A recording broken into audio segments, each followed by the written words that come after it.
probe. Yesterday, lawmakers keen to hear from transaction advisors and lawyers involved in the Telkom Kenya buyback deal. Among those on the hot seat was Eagle Africa Capital Executive Director John Ngumi, whose firm is said to have earned over 400 million shillings from the transaction.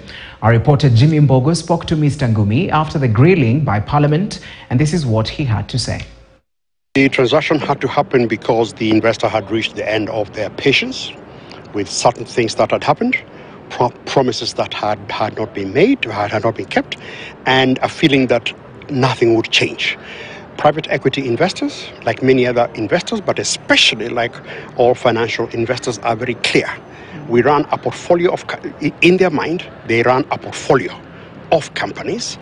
If a company is not doing well for whatever reason, the most important thing is to cut your losses and go. Yeah. So I am sorry that it happened, but I am also very convinced that the fact that we allowed it to happen in the way it did means that Helios and others can come back to Kenya, knowing that they can go and come back. So it's bad that they left, but it also demonstrates that you can invest in and out of Kenya.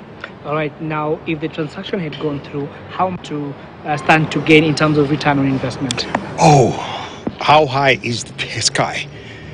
Just to go back to Equity Bank, what they invested and what they got, those are the kinds of numbers we are talking about. The African telecom market is wide open. There are fantastic opportunities. Helios and the Kenya government would have been making hundreds of millions of dollars. There is no reason, as I told MPs, KCB's growth has not stopped equity, has not stopped Corp.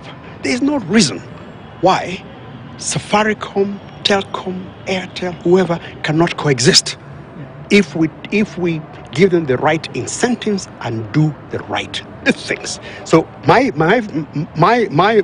own view is that it's an immediate lost opportunity, but perhaps we will get lessons out of that and ensure that the wall of capital that I expect to come to Kenya will come to Kenya and stay, as Helios have. I mean, the one thing that is not coming out very clearly is that Helios are here. There are big investors here. The fact that one investment has not gone well does not mean that they are not here and doing things. Now, the Advocates Complaints Commission says it has received over 1,600 complaints